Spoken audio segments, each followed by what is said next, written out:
Küllap oled märganud, et raamatupoe riiulid on raamatutest tulvil. Aastas ilmub Eestis üle 800 lasteraamatu ning raske on üles leida neid, mis on teie jaoks kõige õigemad. Üks kõige õigematest võib olla Kristi Kangilaski raamat Kõige õigem. See raamat räägib kuningast, kes teab täpselt, kuidas asjad maailmas on või kuidas nad olema peaksid. Ühel hetkel otsustab ta minna endale naist otsima. Võõrastel maadel on aga hoopis teised kombed ja teised tavad ning kuningas satub segadusse. Ühtäkki ta ei teagi enam, mis on kõige õigem või kuidas olema peaks. Teemadel, mis räägivad sellest, kuidas on või kuidas olema peaks, räägib ka lätlane Anette Meeletsa raamat Kiosk. See räägib ühest vahvast kioskipidajast, kes on oma rutiini kinni jäänud. Ta ei saa enam kuidagi kioskist välja. Aga ühel hetkel, kui ta avastab, et ta võib ju liikuda koos kioskiga, kogu selle kraamiga, mis talle kaasa on antud, näeb ta maailma hoopis uuest perspektiivist ning hakkab avastama seda maailma täiesti teistmoodi enda jaoks.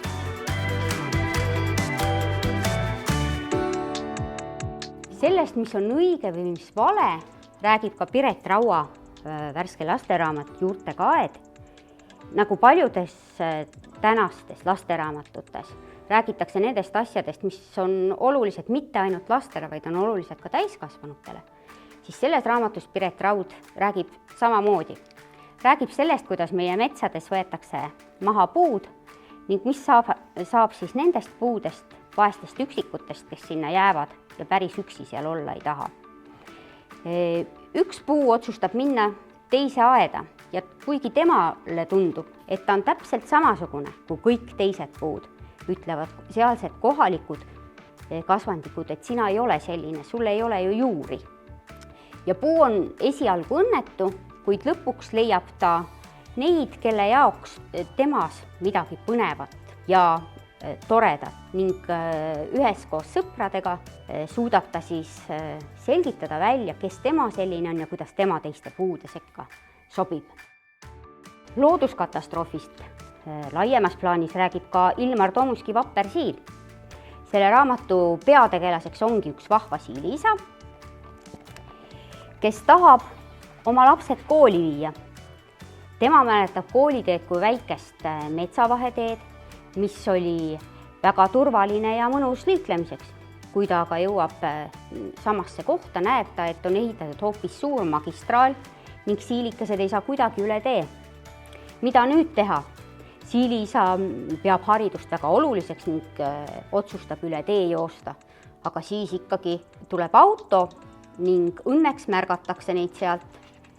Isa ja laps otsustavad siilipere tagasi koju viia ja mõne aja pärast on juba siilikestele rajatud ka väike ökodukt ning siililapsed saavad kooli minna. Märksa suuremas plaanis räägib meie kliimakatastroofist Gerda Märtensi raamat Firmalised. Siin on esikohal ja peategelaseks jääkaru Jon, kes elab enda arvates kõige kaunimas kohas, ta elab Arktikas. Ja tal on ka maailma kõige parem töö. Ta on fotograaf ja ta saab pildistada neid turiste, kes on tulnud vaatama selle kauni koha ilu. Kui aga Jon jõuab õhtul koju, märkab ta, et akna taga sajab vihma ja vihmasadu ei lakka ega lakka. Nüüd on Jon sunnitud hoopis kodust lahkuma ning otsima turvalist paika hoopis kuskilt mujalt. Kuidas ta selle kõigega toime tuleb ning milliseid lahendusi Gerda Märtens pakub, seda saab lugeda juba raamatust.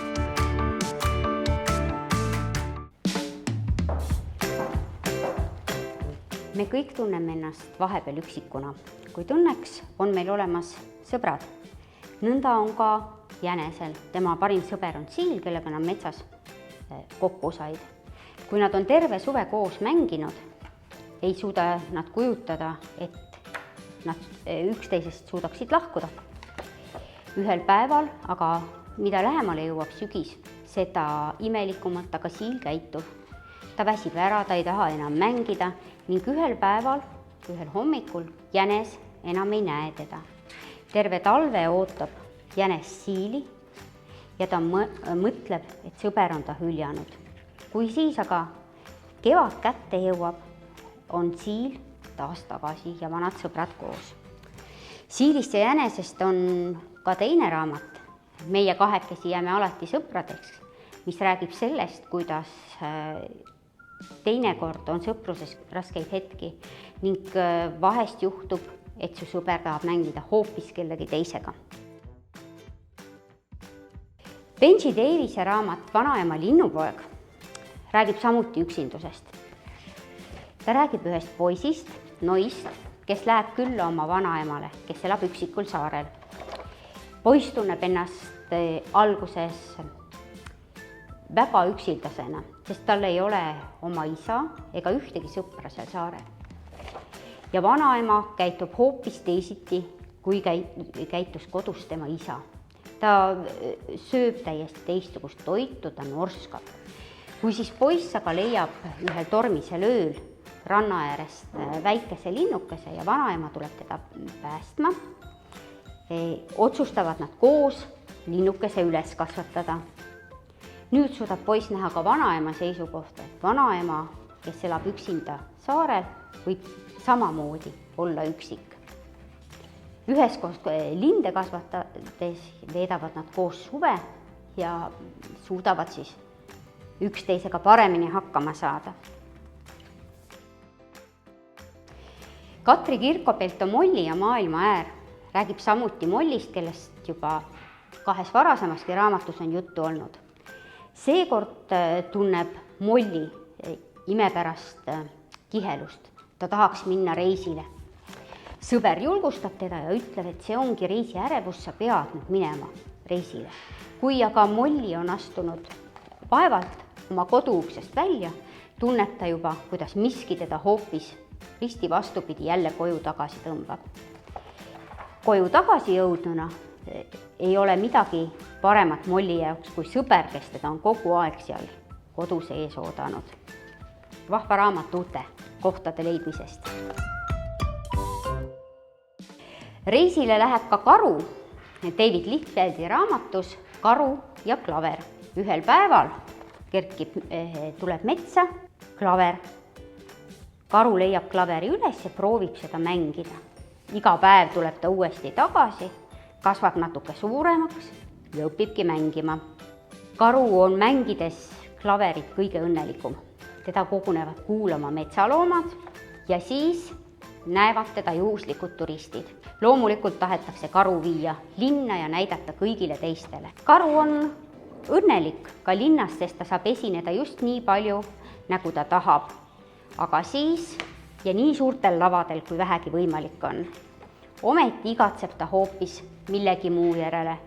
Ta igatseb oma metsa, oma sõpru, oma kodu. Lõpuks annab karu just sellise kontserdi, nagu ta kogu aeg ja kõige rohkem anda on tahtnud oma sõpradele, kes teda kuulama tulevad. Uskumisest endasse räägib ka Kake-Make raamat. Leedu autori Liina Žutaute raamat Väikesest tüdrukust on ilmunud juba päris mitmel aastal, kuid nüüd on ilmunud uus lugu Unistuste sünnipäev. Kake-Make ehk Kornelia on kaua aega igatsenud oma sünnipäeva. Ta on kutsunud sünnipäevale kõik oma sõbrad, kaasa arvatud kollid. Isa ütleb, et ei ole võimalik, et kollid kohale tulevad. Mina igatsesin ka lapsena endale sünnipäevale mereröövleid, aga nad ei tulnud. Ema ütleb, mina igatsesin ka Unistuste printssi, kuid tema ei tulnud. Kuid kui kõik külalised on kohal, kuulevadki vanemad ka koputust ja näevad, et kollid tulevad kohale. Selgub, et selleks, et sinu sünnipäevale tuleksid kohale kõik, keda sa oled kutsunud, on vaja vaid piisavalt uskuda. Olgu nendeks siis kas kollid, mereröövlid või prints valgel hobusel. Meile tundub, et kõik läheb kogu aeg nii, nagu me planeerime, aga tihti see nii ei ole. Vahest juhtub ka selliseid asju, mis ei ole ette planeeritud või milleks kuidagi valmis ei ole. Piret Jaaksi raamat Emme Draakon räägib ühest tüdrukust, kes armastab oma ema üle kõige, ja talle meeldivad oma ema juures väga paljud asjad, aga kõige rohkem meeldib talle oma ema juures see, et tema ema kõhus elab draakon. Vahest tuleb draakon välja ja tüdruku jaoks on see üsna salapärane juhtum, millal see draakon välja tuleb. Vahest tuleb siis, kui diivani peale satub moosi või siis, kui kakaotass läheb ümber. Siis tuleb draakon emme seest välja. Emmele endale draakon ei meeldi ja ta püüab vahepeal oma draakonist ka lahti saada, aga sellest jagu saamine võtab üsna kaua aega. Lõpuks õnnestub emal ja tütrel siiski draakon ära saata.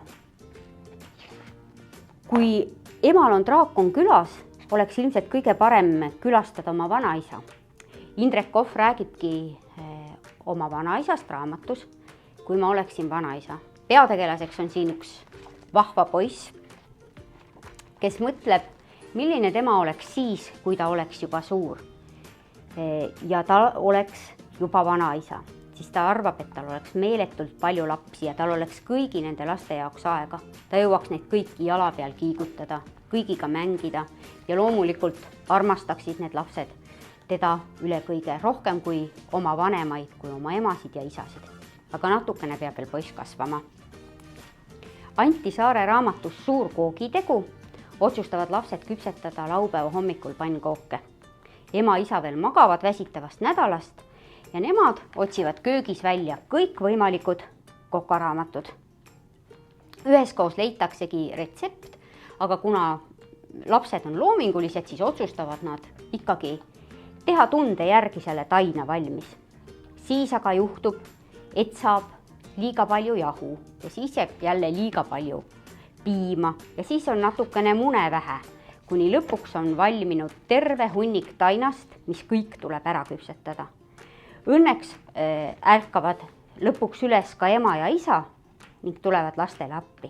Tegemist on vahva värsjutuga, mille sarnaseid meil pole enam ammu ilmunud. Selle raamatu on illustreerinud Priit Pärn, Märt Rudolf Pärn ja Olga Pärn.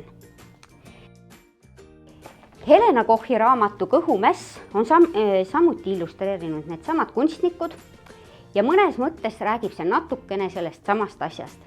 Räägib lastest, nende tervisest ja mis on selle puhul olulised. Esimene lugu räägibki kõhust, kes siis otsustab protesti tõsta, kuna laps sunnib teda sööma kogu aeg igasugu rämpstoitu. Kuidas sellest jagu saada, tuleb loomulikult kutsuda appi teised kehaosad nii, et laps ei saakski enam käsi rämpstoidu järele ulatada. Siis hakkavad ka silmad, kõrvad, käed ja jalad nõudma oma õigusi ning lõpuks on poisi kehas tõeline mäss, mis viib muidugi ainult paremate tulemusteni ja lõpuks on ka poiss ise õnnelik. Mis aga siis, kui juhtub, kui sa küll tead, kuidas tuleb käituda kevadisel koolidel, kuid sa tegelikult teed ikkagi risti vastupidi, selgub Indrek Kohvi raamatust Palavikulilled, mille on illustreerinud Lucia Mrtšak. Lugu on ühest väikesest Almast, kes kevadhommikul tuleb koolist koju ja ta ei pane ennast muidugi korralikult riidesse, kaovad tema sall, tema kindad, sest ilm on juba väljas ilus. Ja hetkel, kui tüdruk kohtab räästa ääres lumepurikaid, millest ta teab küll, et nad on ilusad ja neid ei tohi süüa, siis ikkagi ta otsustab neid proovida. Koju jõudes aga hakkab ta ennast imelikuna tundma, ta näeb hoopis teistsuguseid lilli, tunneb hoopis teistsuguseid tundeid ja selleks ajaks, kui ta ärkab, on hoopis teistsugune mulje tal jäänud.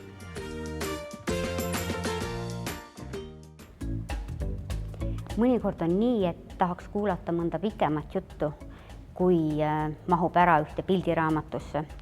Siis võibki lasta endale ette lugeda kellelgi või siis hoopis ise lugeda. Aino Perviku Sinivandi raamatus on sees päris mitmed varasemad lood, mis on ilmunud pildiraamatutes, kuid siin on ka mõned uued lood. Sinivant on väike vahva elevant, kes peab minema lasteaeda, sest tema ema läheb tööle ja tema isa läheb tööle.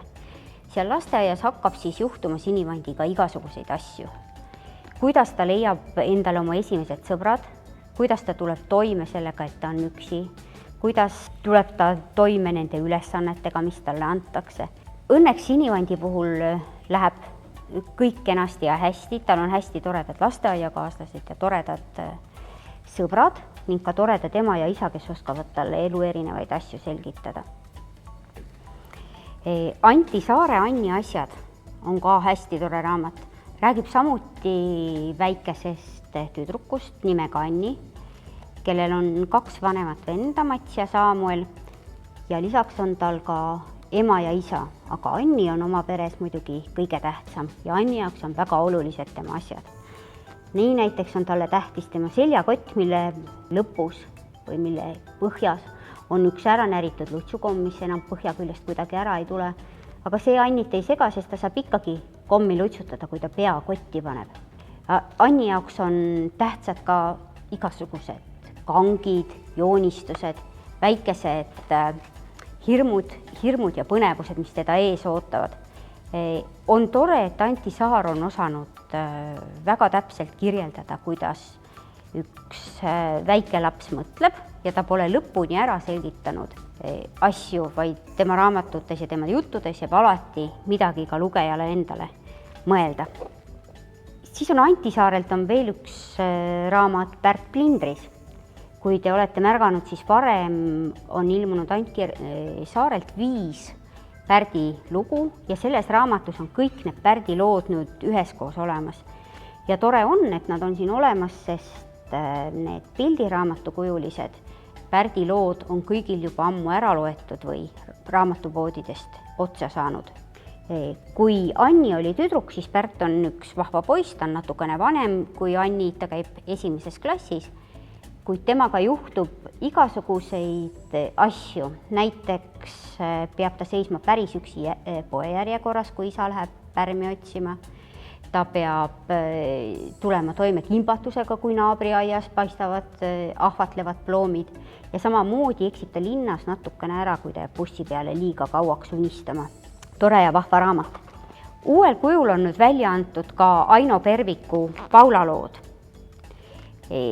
Tema esimeses raamatus on koos 2 lugu, Paula lõpetab lasteaia ja Paula läheb linna elama ja teises siis Paula Joosep ja Paula ja õuelapsed.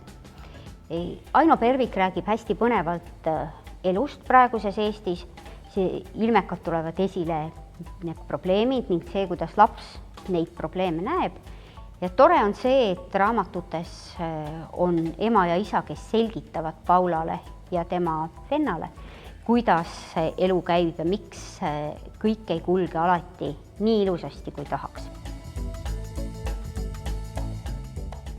Margit Saluste asjalood on sellised, viib meid põnevasse asjade maailma. Ta räägib, kuidas erinevaid asju liigitada saab, millised need erinevad asjad olla võivad, kui palju on erinevaid küünlaid, kui palju on erinevaid värve, kui palju on erinevaid võimalusi neid värve kuhugi panna, mis asjad on näiteks jalatsid, kumba jalga kumb jalats läheb ja kuidas vahet teha, söögiriistad ja nii edasi. Et selline põnev ülevõtteraamat, mis kindlasti arendab paljude laste sõnavara. Põnevat mõtlemisainet pakub ka Margit Saluste teine raamat, Kõik tööd on head. See on juba selle raamatu teine osa, sest esimeses osas olid tal toodud ära lihtsamad ametid, siin on võib-olla natukene keerulisemad ametid. Iga ameti kohta on lühikene jutt ja illustreerib pilt, mida siis vastav ametimees teeb. Olgu ta siis klaverihäälestaja või massöör, olgu ta limnoloog või geoloog, palju erinevaid uusi sõnu ja ametite lühitutvustusi pakub see raamat. Ja see on põnev lugemine mitte ainult lastele samamoodi, vaid ka kõigile täiskasvanutele. Kui suur on väike, küsib Margit Saluste oma järgmises raamatus ja vastab, et kõik asjad elus on suhtelised. Juuksed võivad olla kas sirged või lokkis, kuid ometi on ka teatud vahepealsed astmed olemas. Kelle kott on kerge või raske, mis on kellegi jaoks kerge või raske? Nendele küsimustele vastab siis Margit Saluste nii piltidega kui ka samamoodi tekstiga. Ja see raamatu huvitav selle poolest, et lisaks trükitähelisele tekstile on siin hästi palju ja läbimõeldud sõnavara, mis aitab lastel kindlasti ka paremini lugema õppida. Tähtedega tutvuse tegemisel on abiks ka Markus Saksatamme ja Kertu Sillaste raamat Tere, tere, täheloomad. Põnevalt on selles raamatus välja toodud, kuidas erinevad loomad, neid märkivad sõnad on omavahel seotud. Ja vastavalt nende loomade ja tähtede juurde on siis Markus Saksatammelt vahvad luuletused tehtud. Kui näiteks koera puhul võib koer näha välja selline, rebane, aga on hoopis kujutatud niimoodi. Raamat pakub palju võimalusi õpetajal või lapsevanemal lapsega sellega tegutseda, koos püüda erinevaid sõnu võrrelda nende asjadega, mida need sõnad tähistavad.